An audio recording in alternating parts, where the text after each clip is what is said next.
नमस्कार दोस्तों, कैसे हो आप सब। आज मैं आपकी प्रिया भाभी आपको सासू माँ के साथ सुहागरात की कहानी सुनाने जा रही हूँ। कैसे एक दामाद ने अपनी सासू माँ के साथ जबरदस्ती संबंध बनाए। अब कहानी सुनिए। नमस्कार दोस्तों, मेरा नाम सुरेश है और मैं मुंबई का रहने वाला हूँ। ये कहानी 3 साल पहले की है। मेरी शादी को जब 1 साल ही हुआ था। मेरी पत्नी का नाम मालिनी है। घर में सभी प्यार से उसे शालू बोलते हैं। मैं ऑफिस में काम कर रहा था, तभी मेरी बीवी का कॉल आया। वो रोने की हालत में थी। मैंने उसे शांत करते हुए पूछा तो उसने बताया, माँ बड़ी मुसीबत में फंस गई हैं। मुसीबत क्या थी, ये बताने से पहले मैं आपको थोड़ी सी ससुराल की कहानी बता देता हूँ। मेरे ससुराल में शालू के अलावा 4 लोग हैं। मेरी सास माया, मेरा साला मनोज और उसकी पत्नी रीना। मनोज मालिनी से 2 साल छोटा है और उसकी शादी मुझसे 8 महीने बाद हुई थी। पर जब से मनोज की शादी हुई थी तब से ही मेरे ससुराल में लड़ाई झगड़े चल ही रहे थे। ऐसा ही झगड़ा आज भी हुआ था और बात ज्यादा बढ़ गई और मनोज और रीना घर छोड़कर जाने की बात कह रहे थे। मैं ये सब जानकर ऑफिस से कार लेकर सीधा ससुराल निकल गया, जो मेरे ऑफिस के पास ही है। और मैंने मालिनी को बोल दिया कि तुम कल सुबह मेट्रो से आ जाना। हालांकि मेरे ऑफिस से ससुराल का रास्ता 15 मिनट का ही है, पर मुझे पहुंचने में ट्रैफिक की वजह से आधा घंटा लग गया। मैंने पहुंचकर कार बाहर ही पार्क की और सीधा अंदर चला गया।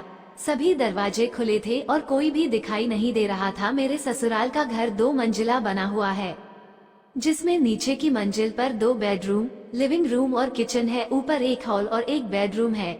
मुझे जब घर में कोई नहीं दिखा तो मैं सासू माँ के कमरे में पहुँच गया। वो बेड पर पड़ी रो रही थी। उन्हें इस हाल में देखकर मेरा दिल दुख गया, क्योंकि मैं उनसे बहुत प्यार करता था और वो मुझसे। दोस्तों, मैं अपनी सासू माँ के बारे में बता दूं, उनकी उम्र का मुझे ठीक से पता तो नहीं, पर 42 के आसपास ही होगी, क्योंकि पुराने टाइम में जल्दी शादी हो जाती थी और जल्दी ही बच्चे, पर वो लगती 32-35 की हैं। उनके पूरे शरीर पर जरा सा भी फैट नहीं है। रंग बिल्कुल दूधिया गोरा और चेहरा तो ऐसा है कि कोई भी फिदा हो जाए। नशीली आंखें और गुलाबी होंठ। पर सच कहूँ तो मैंने कभी गलत नजर से उन्हें देखा भी नहीं था। कहानी पर आता हूँ। मैं जैसे ही उनके पास पहुँचा और उनको आवाज दी, मम्मी क्या हुआ है। सासू माँ उठी और मेरे सीने से लगकर रोने लगी। मैंने उन्हें संभालते हुए पूछा, आखिर हुआ क्या है, बताओ तो सही। उन्होंने रोते रोते बताना शुरू किया, मनोज और रीना से आज फिर लड़ाई हुई और बात ज्यादा बढ़ गई और वो दोनों घर छोड़कर चले गए। मैंने उन्हें समझाया, आप कुछ दिन हमारे घर चलकर रह लो, मैं मनोज को समझने की कोशिश करूंगा। लेकिन इस बात पर वो नहीं मानी। दरअसल बात ये थी कि मेरे ससुर की मृत्यु कुछ साल पहले हो गई थी, जब मालिनी पढ़ रही थी। जवानी में उनके चले जाने से सासू माँ काफी आहत हुई थी, मगर उन्होंने खुद को किसी तरह संभाल लिया, क्योंकि ससुर जी का बिजनेस चल रहा था तो पैसे की परेशानी नहीं हुई। मगर शारीरिक सुख से वंचित सासू माँ ने कुछ समय बाद अपने जवान होते बेटे को सहारा बना लिया। ये बातें सुनकर मैं भी सकते में था, और उनके घर में लड़ाई के कारणों में से एक ये भी था जो रागिनी को पता चल गया था। लेकिन शालू अभी इस बात से अनजान थी। ये बातें करते हुए हमें लगभग आधा घंटा हो गया था और सासू माँ अभी तक ऐसे ही मेरे सीने से चपकी हुई थी। उनकी गर्म सांसें मुझे महसूस हो रही थी। तभी मेरा फोन बजा। मैंने देखा मालिनी का फोन था।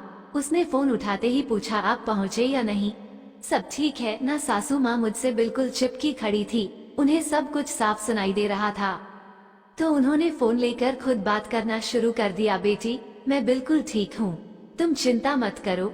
एक बार को तो मैं बिल्कुल टूट गई थी, मगर शुभम के रूप में मुझे नया सहारा मिल गया है। मैं उनकी इस बात को उस समय तो नहीं समझा, लेकिन बाद में अच्छी तरह से समझ आ गया। फिर वो फोन मुझे पकड़ाकर फिर से मेरे सीने से लग गई, जिसकी उस समय जरूरत तो थी नहीं, क्योंकि वो अब नॉर्मल हो गई थी। लेकिन अब उनके दिमाग में कुछ और ही चल रहा था। मैंने फोन लेकर बात पूरी की। उधर से मालिनी का जवाब आया, तुम मम्मी का ध्यान रखना, मैं कल 11-12 बजे तक आ जाऊंगी। अब मेरा ध्यान सासू माँ की तरफ गया तो महसूस किया कि उनके हाथ अब मेरे बालों और पीठ को सहला रहे हैं। मेरे सामने अब सारा माजरा आ चुका था। अब ये बेटे की जगह मुझसे अपनी शारीरिक जरूरतों को पूरा करने वाली हैं। अब मैं भी इतना बेवकूफ तो हूँ नहीं कि कोई औरत इतना आगे बढ़ जाए और मैं कुछ ना करूँ। बस दिक्कत ये थी कि ये मेरी सास है, इसलिए मैं थोड़ा संकोच कर रहा था। मैं बस इसी असमंजस में उलझा हुआ था कि सास ने मेरे होठों पर अपने होंठ रख दिए और कुछ देर के लिए मैं उनकी सांसों की गर्मी में बह गया और किस करने लगा। अब उनका एक हाथ मेरे बालों में चल रहा था और दूसरा हाथ पैंट के ऊपर से मेरे सामान को टटोलने लगा। कुछ मिनट बाद मुझे होश आया तो मैंने प्यार से खुद को अलग करते हुए कहा, मम्मी संभालिए अपने आप को, ये आप क्या कर रही हैं? वो बोली, देखो बेटा, मैंने अपने जीवन का सच तुम्हें साफ साफ बता दिया कि मैं किस मुसीबत में हूँ, इससे अब तुम ही निकाल सकते हो। मैंने कहा, लेकिन मम्मी, मैं शालू से बहुत प्यार करता हूँ, उसे पता चलेगा तो क्या होगा? इस पर वो बोली, हम उसे पता नहीं चलने देंगे, और वैसे भी मैं उससे उसका प्यार छीन थोड़ी रही हूँ, प्यार बांटने से बढ़ता है, कम थोड़ी होता है। मनोज और रीना तो इस बात को समझे नहीं, तुम तो समझो। मैं भी अब इस बात को समझ चुका था कि ये आज कैसे भी मुझे थुकाई के लिए मना ही लेंगी, तो मैंने भी मन में सोचा कि जो होगा देखा जाएगा, और आगे बढ़कर सास को बाहों में भरकर बोला, बस करो मम्मी, अब और शर्मिंदा ना करो, आपको जो ठीक लगता है करो, मैं आपकी किसी बात पर ऐतराज नहीं करूँगा।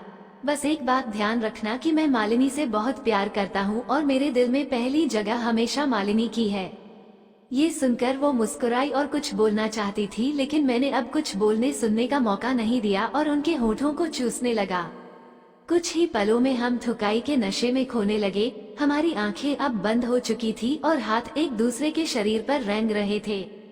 सासू माँ ने अब आंखें खोली और मेरी शर्ट के बटन खोल दिए। मैंने नीचे बनियान नहीं पहना था। वो मेरे सीने पर किस करने लगी। वो इतने जोश में थी कि अपने दांतों से काट भी रही थी। उनकी इस हालत को देखकर लग रहा था कि बहुत दिनों से कुछ मिला नहीं है। मैंने पूछ ही लिया, मम्मी कब से आप प्यासी हो? तो वो बोली, लगभग 6 महीने हो गए, जब से मनोज की शादी हुई है। वो मुझसे प्यार करना तो दूर ढंग से बात भी नहीं करता। शादी से पहले तो 1-2 दिन का गैप भी बड़ी मुश्किल से देता था। वो मुझसे सारी बातें शेयर करता था, और मालिनी की शादी के बाद तो घर में हम दोनों ही रह गए थे, तो निडर होकर जब जहाँ उसका मन करता वहाँ शुरू हो जाता था। मैं समझ गया कि किस तरह सासू माँ का दिल टूटा है। जब कोई इतनी जल्दी बदल जाए तो दुख होता ही है। सासू माँ ने अपनी बात पूरी करके चुम्मा चाटी फिर शुरू कर दी। वे सीने से अब पेट तक पहुँच गई और नीचे पहुँचकर मेरी बेल्ट खोली, फिर पैंट का बटन और चैन खोलने लगी। मेरा भी अब पूरा खड़ा हो चुका था और मेरे पेट पर सासू माँ की गर्म सांसें पूरे शरीर में कट सा दौड़ा रही थी। तभी सासू माँ ने एक और झटका दे डाला। उन्होंने मेरे पैंट और अंडरवियर दोनों खींचकर नीचे कर दिए। उनके नीचे जाते ही किसी स्प्रिंग की तरह उछलकर उनके गाल पर चांटे जैसा लगा। उन्होंने फिर दोनों हाथों से पकड़ा और निहारने लगी। मैंने टोकते हुए पूछा, क्या देख रही हो मम्मी इतनी गौर से? वो बोली, कुछ बस यही देख रही हूँ, कितना बड़ा और मजबूत है तुम्हारा। मालिनी ने तुम्हें चुनकर कोई गलती नहीं की। दोस्तों, मैं आपको बता दूं कि मालिनी से मैंने लव मैरिज की है और दोनों के घर वालों की रजामंदी से ही हमारी शादी हुई। हालांकि हम दोनों शादी से पहले भी खूब थुकाई करते थे, और वो भी यही ऊपर मालिनी के रूम में, लेकिन सासू माँ को इन बातों का पता नहीं है। यदि आप लोगों की अच्छी प्रतिक्रिया मिली तो अगली कहानी में मैंने सासू माँ से पूछा, आप तो इसे लेकर गलती नहीं कर रही हैं? और हंस पड़ा। उन्होंने भी हंसते हुए कहा, गलती तो है, पर इस गलती में मजा बहुत आएगा। ये कहकर वो मेरा को मुंह में लेकर चूसने लगी। मैं पूरे मजे में आंखें बंद करके चुसवा रहा था और वो पूरे जोश में अपने गले की गहराई तक उतार कर चूसे जा रही थी। मेरे मुंह से अब मादक आवाजें निकलने लगी थी। अब मेरी हालत खराब होने लगी थी। मैं अब झड़ने वाला था। मैंने उन्हें बताया कि मेरा होने वाला है, तब भी वो नहीं हटी और उल्टा अपने हाथों से मेरे हिप को कसकर पकड़ लिया। अब मैं हिल भी नहीं पा रहा था। ज्यादा हिलता तो गिर जाता। मेरे हाथ सासू माँ के बालों में चल रहे थे। मैं भी जोश में था और उनके होठों को चूसना और संतरों को दबाना और पीना चाहता था, पर इस हालत में ये सब करना मुश्किल है, इसलिए मैं भी आंखें बंद कर बस चुसाई के मजे लेने लगा। अपने हाथों से पकड़कर मैं सासू माँ के सर को आगे पीछे करने लगा। वो भी लगातार चूसे जा रही थी। अब मैं चरम सीमा तक पहुँचने वाला था। मैंने कहा, मम्मी मेरा हो गया, पर वो हटी नहीं, बल्कि पूरी पिचकारी अपने गले में उतार ली। जब वो मेरे पानी का कतरा कतरा सटक गई, तब जाकर मेरा उनके मुंह से बाहर आया। अब सासू माँ के थूक से बिल्कुल लथपथ था और धीरे धीरे मुरझाने लगा था। वे तो हौंदती हुई जमीन पर ही बैठ गई। मैंने हाथ पकड़कर उन्हें उठाया और सीने से लगा लिया। मैंने उनके माथे को चूमा और कहा, अब से तुम मेरी हो और तुम्हें किसी भी तरह की चिंता करने की जरूरत नहीं। वो मुस्कुराई और अपने पल्लू से मेरा साफ किया। तभी मुझे ध्यान आया कि सारे दरवाजे खुले पड़े हैं और हम यहाँ ठुकाई में लगे हुए हैं। मैंने पैंट पहनी और शर्ट के बटन बंद करते हुए गेट बंद करने चला गया। बाहर जाकर मैं कार घर के अंदर पार्क करके घर में आ गया और मेन डोर भी बंद कर लिया। इतने में सासू माँ भी अपने कपड़े ठीक करती हुई मेरे पास आई और बोली, तुम यहीं लिविंग रूम में बैठो, मैं अभी तुम्हारे लिए कॉफी लाती हूँ। और डिनर में क्या बनाऊं? बताओ, क्या तुम्हारी पसंद का पुलाव बना दूं? और साथ में ठुकाई की गर्मी कुछ कम होते ही उनका सासू माँ वाला प्यार जाग गया था। तो मैंने कहा, मम्मी आप ये सब रहने दो, बस 2 कॉफी ले आओ, दोनों बैठकर पीते हैं और खाना मैं ऑर्डर कर देता हूँ। वो इससे सहमत हो गई और कॉफी बनाने लगी। मैं उन्हें सोफे पे बैठकर निहारने लगा क्योंकि किचन सामने ही है। उनकी मटकती हुई हिप को देखकर मैं फिर से गर्म होने लगा। वो कॉफी लेकर मेरे पास आई और सोफे पर मुझसे बिल्कुल चिपक कर बैठ गई। ऐसे पहली बार वे मेरे साथ बैठी थी। मेरा ध्यान कॉफी पर कम और उनके ऊपर ज्यादा था।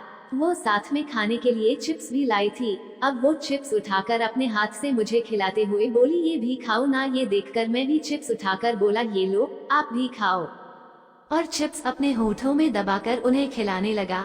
इस बहाने हम एक दूसरे को फिर से किस करने लगे।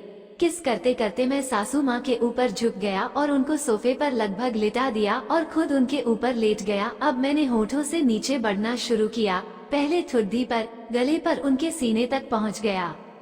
उनकी सांसें तेज होती जा रही थी। मैंने अब उनके ब्लाउज को खोल दिया और संतरों को पकड़कर मसलने लगा। फिर मैंने ब्रा खोल दी और संतरे चूसने लगा। वो अब कुछ बोल नहीं पा रही थी, बस आह ऊह की आवाजें निकाल रही थी। कुछ देर ऐसे ही मजे लेने के बाद वो बोली, अरे शुभम, कॉफी तो पी लो, ठंडी हो जाएगी, मेरे दूध बाद में पी लेना। मैंने उनके कहने पर कॉफी जल्दी से फिनिश की और वो भी पीने लगी। कॉफी पीकर मैंने खाना ऑर्डर किया और फिर से सासू माँ पर कूद गया। उन्होंने अपने बदन से ब्रा और ब्लाउज को अलग किया और फिर सोफे पर लेटकर मेरा स्वागत किया। पर इस बार मेरा कुछ और ही प्लान था। मैंने उनकी दोनों टांगों को उठाया जिससे उनकी साड़ी फिसल कर पेट पर पहुंच गई और टांगें पूरी नंगी हो गई। मैंने उनकी टांगों को पैरों से चूमना शुरू किया और धीरे धीरे उनकी गुफा तक आ गया। फिर पैंटी को भी उतार दिया। अब उनकी गुफा मेरी आंखों के सामने थी। गुफा के होंठ उत्तेजना की वजह से फूले हुए थे और उनमें से कामरस बह रहा था। मैंने पहले गुफा के होठों को हल्के से चूमा और गुफा को चूसना शुरू किया। फुद्दी से निकलने वाले रस की महक से मेरे ऊपर भी एक खुमार सा चढ़ता जा रहा था। मैं कभी उसे चाटता, कभी अंदर जीभ डाल के चलाने लगता और कभी चूसने लगता था। कमरे में बस सासू माँ की सिसकारियाँ गूंज रही थी। बीच बीच में वो कहती, छोड़ दे मारेगा क्या, लेकिन दूसरे ही पल अपने पैरों से मेरे सिर को अपनी गुफा में दबा लेती और बोलती, चूसता रहे बस ऐसे ही जिंदगी भर। उनकी हालत से लग रहा था कि उनको बहुत ज्यादा मजा आ रहा है। कुछ देर बाद उन्होंने मुझे पूरी ताकत से जकड़ लिया और फिर कांपने लगी। मेरे मुंह को कुछ पल अपनी गुफा में दबाने के बाद उनका शरीर ढीला पड़ गया। मैं उठा तो देखा वो मुस्कुरा रही थी और आंखें बंद करे पड़ी थी। उनके दोनों हाथ उनकी संतरों पर थे, यानी इस बीच वो अपने हाथों से अपनी संतरे दबा रही थी। तभी डोरबेल बजी। लगता है खाना आ गया, ये कहकर मैं अपने रुमाल से अपने होठों को पोंछता हुआ बाहर चला गया। फिर हमने खाना खाया और फिर मैंने मालिनी को फोन किया और उसे बताया मैंने मम्मी को समझा दिया है, वो अब बिल्कुल ठीक है, तुम भी खाना खाकर सो जाओ। मेरे फोन रखते ही उसकी कॉल मम्मी के पास आ गई और वो दोनों रोज की तरह इधर उधर की बातें करने लगी। मैं सोफे पर बैठकर टीवी देखने लगा और एक सिगरेट जला ली। करीब आधा घंटा उनकी बातें चली। फिर सासू माँ घर के काम निपटाने के बाद वो मेरे पास आई, बोली बिस्तर लग गया है, कितनी देर में चलोगे। ये शब्द उनके मुंह से सुनकर मेरे सारे शरीर में कट सा दौड़ गया, क्योंकि ये वो शब्द हैं जो सिर्फ पत्नी ही अपने पति से कहती है। मैंने कहा, मम्मी आप यहाँ बैठो मेरे पास, अभी चलते हैं। वो मेरे पास आई और झट से मेरी गोद में बैठ गई। मेरे गाल पर किस करके बोली, आई लव यू सुरेश, आज के बाद मुझे कभी अकेले में मम्मी मत कहना। अब मैंने कहा, तो क्या कहूँ मेरी जान, मेरा नाम लिया करो जैसे हर कोई पति अपनी पत्नी का लेता है। मैंने कहा, okay I love you too, और हमारे होंठ फिर भिड़ गए। उनके हाथ अब मेरे बटन खोलने लगे तो मैंने रोक दिया और बोला, तुमने जब बिस्तर लगाया है तो अब वही करेंगे। इतना कहकर मैंने उन्हें अपनी गोद में उठाया और किस करता हुआ बेडरूम तक ले गया। वहां जाकर मैंने उन्हें आराम से बेड पर लिटा दिया और उनके कपड़े उतारने लगा। पहले मैंने ब्लाउज उतारा, फिर ब्रा उतारी और फिर साड़ी को उतारने लगा, लेकिन साड़ी लेटकर उतर नहीं रही तो वो खुद ही उठी और एक ही पल में साड़ी उतार कर फेंक दी और मुझसे आकर चिपक गई। मैंने अब उनके पेटीकोट का नाड़ा खोला और नीचे गिरा दिया, जब तक उन्होंने मेरी शर्ट उतार कर फेंक दी और अब वो बेड के कोने पर बैठकर मेरी पैंट खोलने लगी। फिर मेरा अंडरवियर भी उतार दिया और सहलाने लगी, उसको हाथ में लेकर आगे पीछे करने लगी जैसे मारते हैं। मैंने सासू माँ को लिटा दिया, उनकी पैंटी को उतार दिया। अब मैं उनकी साइड में लेट गया और उनके मुंह के पास कर दिया। वो चूसने लगी और मैं उनकी चाटने लगा। इस तरह से हम काफी देर तक एक दूसरे को चूसते रहे। फिर मैं उठकर उनकी टांगों के बीच में आ गया और उनके दूध पीने लगा। कुछ देर ऐसे ही चूसने के बाद मैंने सासू माँ की आंखों में देखा और अंदर डालने के इशारे का इंतजार करने लगा। वो भी काफी अनुभवी थी, वो समझ गई कि मुझे सिग्नल का इंतजार है।